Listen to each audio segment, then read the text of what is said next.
assunto dessa aula é telencéfalo, rinencéfalo e sistema límbico.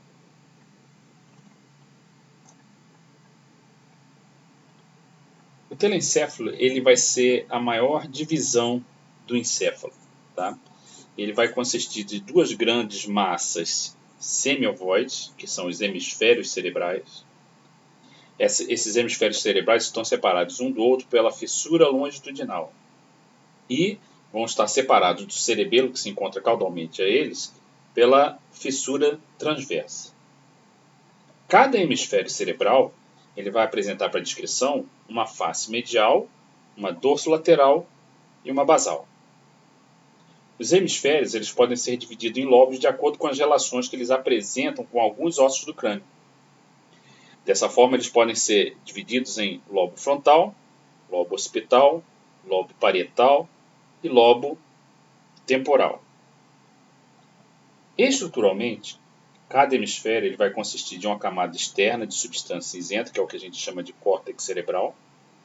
E abaixo desse córtex cerebral você tem uma substância branca, que é o centro medular do cérebro. E no meio dessa substância branca nós encontramos núcleos de substância cinzenta que são chamados de núcleos da base. Esses núcleos são o caudado, o lentiforme, a amígdala e o claustro. Nessas figuras, nós podemos observar desse lado uma vista dorsal do encéfalo. Lembrando que o encéfalo é a parte do sistema nervoso que ocupa a cavidade craniana. O encéfalo como um todo, ele pode ser dividido anatomicamente em cérebro, cerebelo e tronco encefálico. Esse tronco encefálico ele é subdividido em bulbo, ponte e mesencéfalo. E o cérebro é subdividido em telencéfalo e diencéfalo. O assunto dessa aula é justamente o telencéfalo. E nessa vista dorsal do encéfalo como um todo, nós podemos observar que o encéfalo, o telencéfalo, melhor dizendo, ele é formado por essas duas grandes massas ovoides, que são os hemisférios cerebrais, direito e esquerdo, isso é uma vista dorsal, estão separados pela fissura longitudinal. E separados do cerebelo, que se encontra caudalmente, pela fissura transversa. Então a fissura longitudinal, ela separa um hemisfério do outro. E a fissura transversa separa os dois hemisférios do cerebelo que se encontra caudalmente. Os dois hemisférios cerebrais, eles encontram-se unidos em alguns pontos, como na lâmina terminal, no corpo caloso, na comissura rostral, na comissura do fórnix. Nessas figuras, então, nós temos o encéfalo aqui como um todo, e depois de separado do encéfalo o telencéfalo, nós podemos ter ele aqui numa vista dorsal, numa vista ventral e aqui numa vista medial de um único hemisfério. Nessas duas vistas, na dorsal e na ventral, nós estamos com os dois hemisférios juntos. Nessa figura aqui da vista medial, foi necessário, para que ela seja vista, você tem que passar um bisturi aqui na fissura longitudinal para separar os dois hemisférios. E quando você olha a face medial de cada um, você observa isso daqui. Cada hemisfério cerebral ele vai ser descrito anatomicamente como apresentando um polo rostral ou frontal e um polo caudal ou occipital. Uma borda dorsal, que é essa aqui que vai margeando a fissura longitudinal e que vai separar as faces que nós chamamos de dorso lateral ou convexa, que é essa aqui, da face medial, que é essa daqui. Então, essa borda dorsal de cada hemisfério está separando essas duas faces. Quando nós pegamos essa peça aqui e olhamos ventralmente, aí nós observamos isso aqui, a face basal dos hemisférios cerebrais. Então, anatomicamente, eles apresentam, cada hemisfério cerebral apresenta três faces, uma dorsal, uma dorsolateral ou convexa, uma medial e uma basal. Nessa vista dorsal, nós podemos ver também que cada hemisfério cerebral vai ser dividido em 4 lobos. Um lobo frontal, um lobo parietal, um lobo temporal e um lobo occipital. Essa divisão ela é dada justamente pela relação dessas partes do telencéfalo com esses ossos do crânio. Nessa figura, nós podemos observar o encéfalo como um todo, mas nós vamos utilizar para falar da superfície dorsolateral ou convexa do hemisfério cerebral.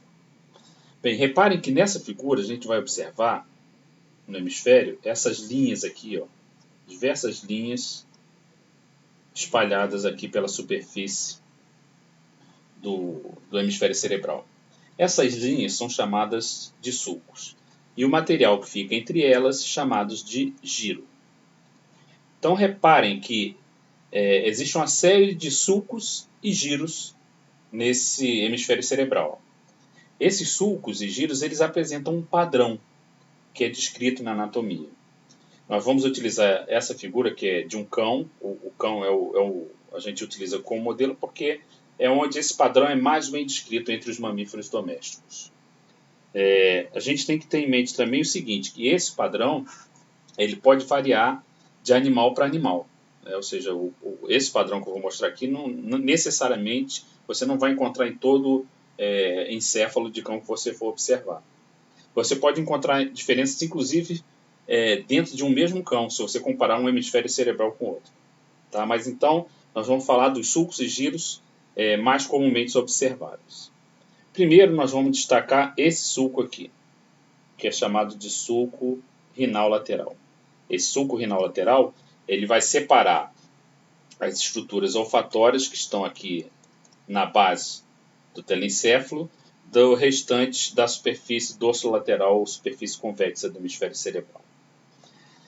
Aproximadamente na metade dele nós temos esse sulco aqui de direção dorsal e caudal, que é chamado de fissura pseudo-silviana. Alguns livros chamam de sulco silviano, que eu acho até melhor para você gravar. Mas na análise anatômica é chamado de fissura pseudo-silviana. No entorno dessa fissura pseudo-silviana, nós vamos ver dois arcos concêntricos a essa fissura pseudo-silviana, que são os sulcos ectosilviano, esse aqui, e o suprasilviano, este aqui. Acima do sulco suprasilviano, nós vamos ver esse aqui, que é o sulco ectomarginal. E acima deste, o sulco marginal. Reparem que o sulco marginal, quando ele chega aqui rostralmente, ele se bifurca num pequeno ramo medial e num ramo maior lateral. Esse ramo medial é o sulco anseado. Esse lateral é o coronal. Tá? Então, o sulco marginal, quando ele chega rostralmente, ele se bifurca no sulco anseado e no coronal. À frente dessa bifurcação existe um sulco aqui, que é o sulco cruzado.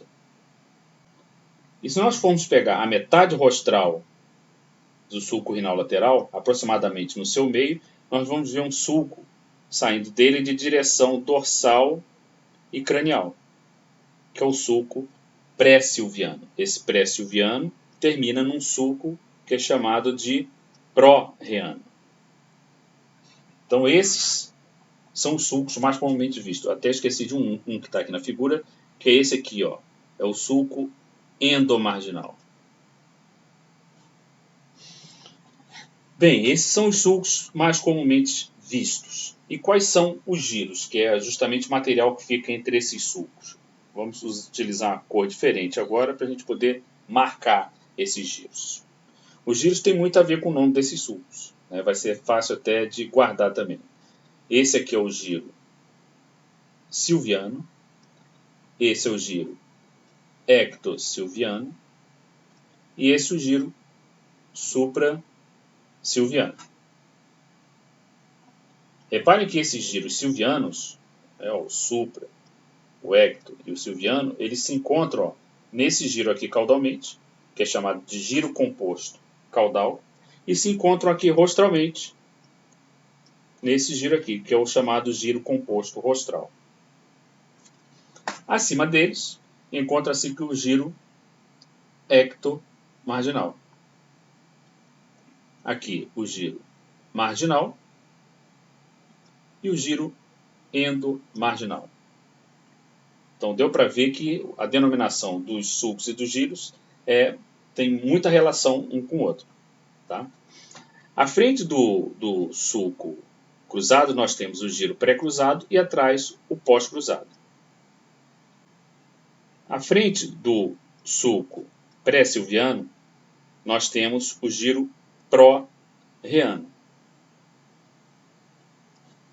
E aqui acima do sulco pró-reano nós temos o giro frontal. Então esses são os sulcos e giros da superfície dorsolateral. Bem, nessa figura nós podemos observar a superfície medial de um dos hemisférios cerebrais e o restante aqui do telencéfalo, do encéfalo, né, que o tronco encefálico aqui, o cerebelo aqui, isso aqui estruturas do diencéfalo. E nessa figura a gente vai aproveitar para falar também de estruturas que unem um hemisfério cerebral ao outro, tá? Além de falar dos sulcos e giros da superfície medial. Uma das estruturas que une um hemisfério com o outro é essa daqui, que é o corpo caloso. O corpo caloso ele é dividido em corpo, a extremidade caudal dele é chamada de esplênio, a rostral de joelho e essa ponta aqui de baixo dele é o rosto. Tá?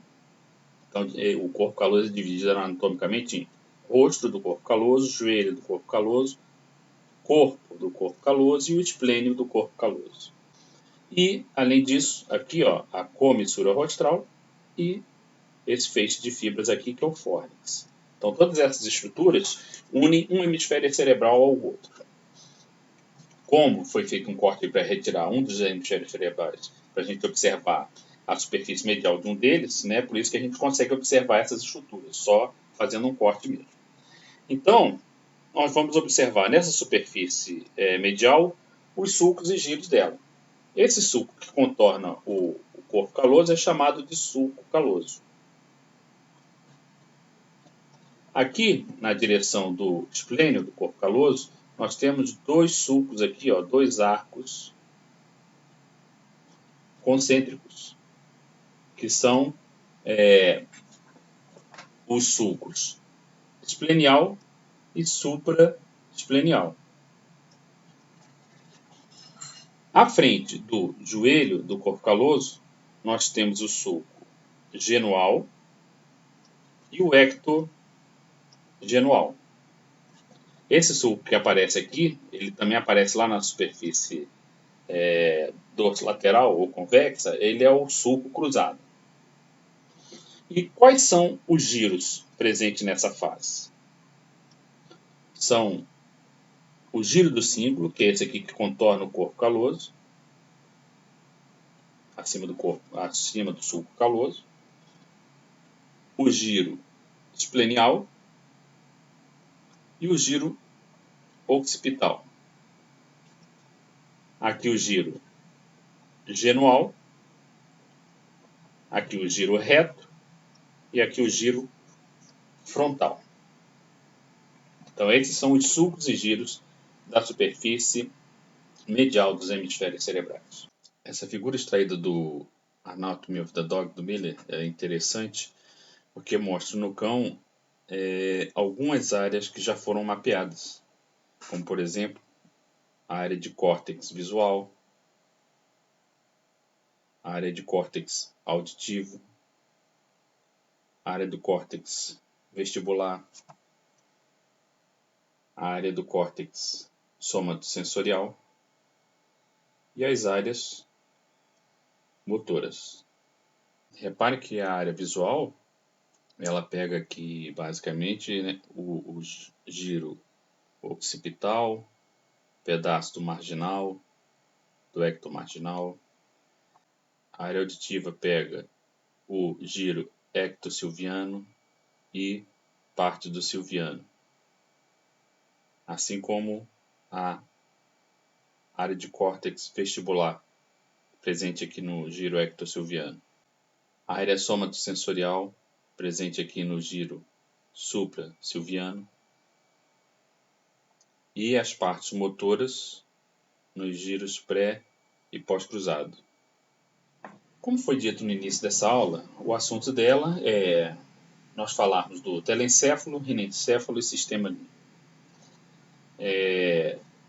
Nós já definimos o que é o telencéfalo, que é uma parte do cérebro, e o rinencéfalo, ele é na realidade uma divisão ou uma parte do telencéfalo que está principalmente relacionada com o olfato, não exclusivamente com o olfato, mas muitas estruturas dessa parte do telencéfalo são relacionadas ao olfato, daí esse nome de rinencéfalo, né?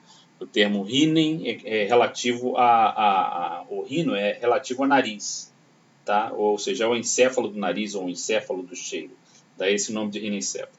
E como essas estruturas são muito desenvolvidas nos mamíferos domésticos, essa região do telencéfalo merece um nome destacado, que é chamado de rinencéfalo. O rinencéfalo dos mamíferos domésticos ele é dividido em três partes. Uma parte basal, uma parte septal e uma parte límbica.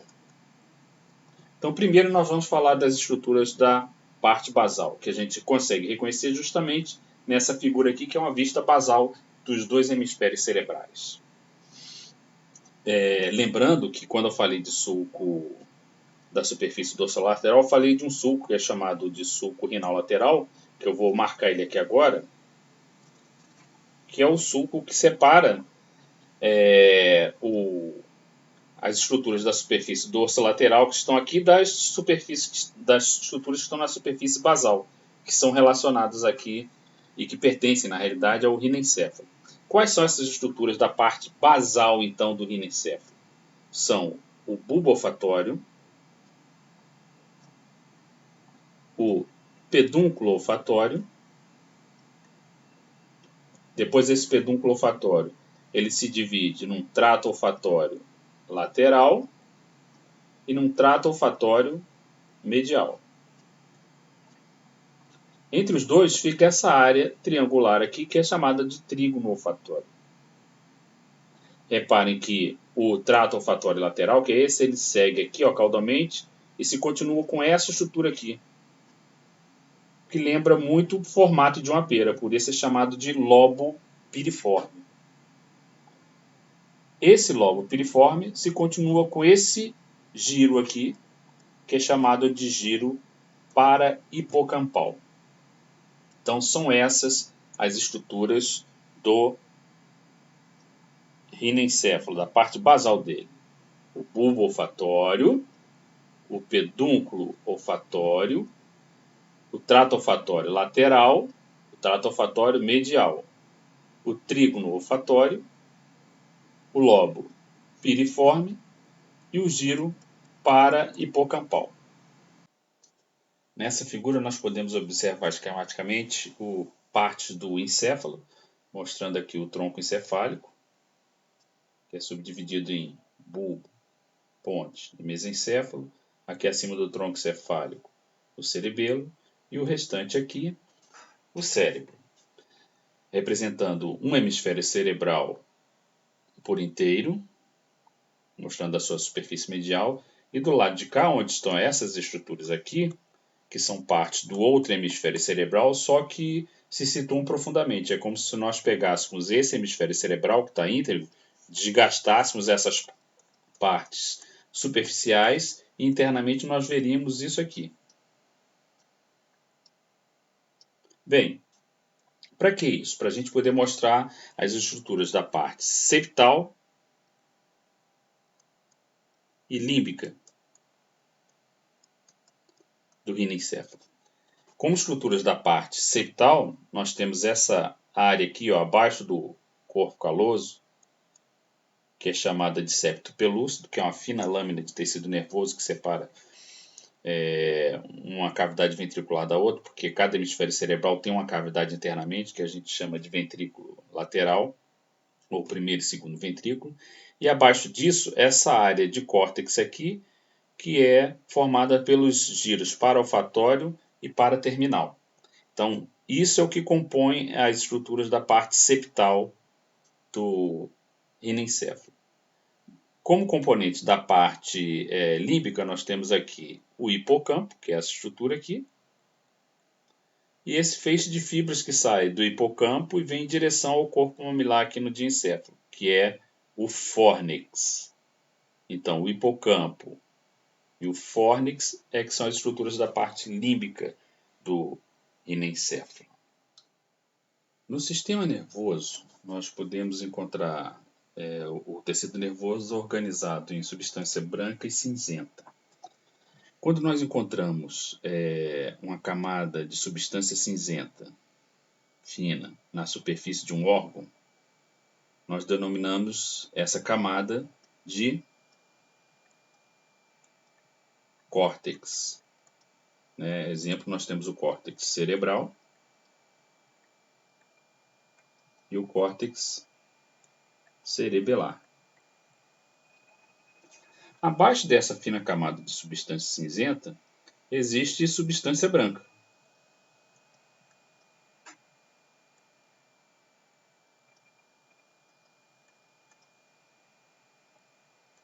E no meio dessa substância branca, existem acúmulos de substância cinzenta, que são chamados, esses acúmulos, de núcleos.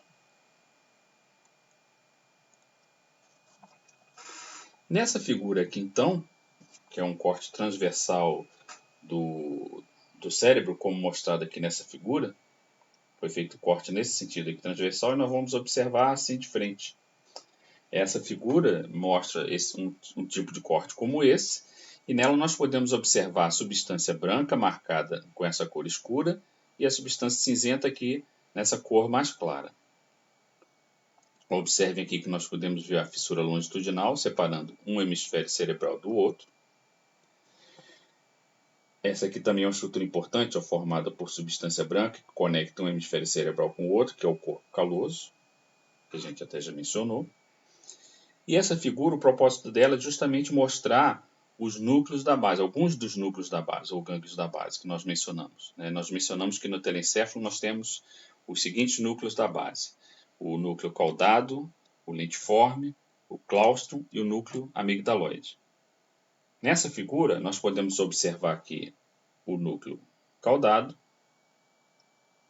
o núcleo lentiforme e o claustro. Repare que entre esses núcleos existem camadas de substância branca e essas camadas vão receber também um nome específico. Essa camada de substância branca aqui entre o núcleo caudado e o lentiforme, isso aqui é o que nós denominamos de cápsula interna. A fina camada de substância branca aqui, entre o núcleo lentiforme e o claustro, isso é o que nós denominamos de cápsula externa. E essa fina camada aqui de substância branca entre o claustro aqui e o córtex cerebral é o que nós denominamos de cápsula extrema. Então, desse lado aqui, a gente pode ver aqui a cápsula interna, a cápsula externa e a cápsula extrema. E aqui de novo, núcleo caudado, o núcleo lentiforme e o claustro. Uma das funções dos núcleos da base é ajudar no controle da motricidade. Tá? Esses núcleos da base eles recebem conexões aferentes, excitatórias, dos córtex pré-frontal e pré-motor, como indicado aqui nessa figura, córtex pré-frontal e pré-motor. E os núcleos da base, por sua vez, enviam conexões inibitórias para os núcleos talâmicos, que vão receber também conexões excitatórias dos núcleos do cerebelo. Depois de processadas essas informações dos núcleos talâmicos, eles então enviam conexões excitatórias para o córtex cerebral motor, que é essa área aqui. E esse córtex cerebral motor, então, vai controlar os movimentos através de 4 vias, que são o trato córtico-espinhal, o trato rubro-espinhal, o trato retículo-espinhal pontino e o trato retículo-espinhal bulbar. Através dessas 4 vias descendentes, então, os movimentos são controlados. O sistema límbico ele é formado por uma série de estruturas no encéfalo que estão interconectadas e que controlam a atividade motora sobre influência das emoções. Então, é uma série de estruturas que, na realidade, trabalham para o controle do comportamento emocional. Bem, dentre essas estruturas, nós vamos ver que algumas delas são do telencéfalo, que nós falamos hoje, e outras vocês vão perceber que são de outras regiões do encéfalo, né, como o diencéfalo e o tronco encefálico. E aqui nós podemos reconhecer como sendo do telencéfalo o giro do cíngulo, o hipocampo, o giro parahipocampal, o lobo piriforme, a amígdala, que é o núcleo amigdaloide, o fórnix, as estruturas da região septal. E reparem que todas essas estruturas, essas que eu mencionei do telencéfalo e as outras que eu vou mencionar, que são de fora do telencéfalo, elas estão interconectadas conforme essas setas do diagrama mostram, para justamente controlar esses aspectos do comportamento emocional. E todas essas estruturas que eu vou mencionar aqui agora, as estrias abenulares, a abênula, os núcleos rostrais do tálamo, o hipotálamo, núcleo mamilar, né, tudo isso são estruturas do diencéfalo. Mas nós temos aqui ainda o núcleo interpeduncular, que é no mesencéfalo, e a formação reticular também, que se encontra aí no tronco, espalhada pelo tronco encefálico. Então, todas essas estruturas elas são interconectadas para justamente formar circuitos que vão controlar aspectos da motricidade relacionados à emoção. Todas essas estruturas, então, interconectadas, formam o que nós conhecemos como o sistema límbico.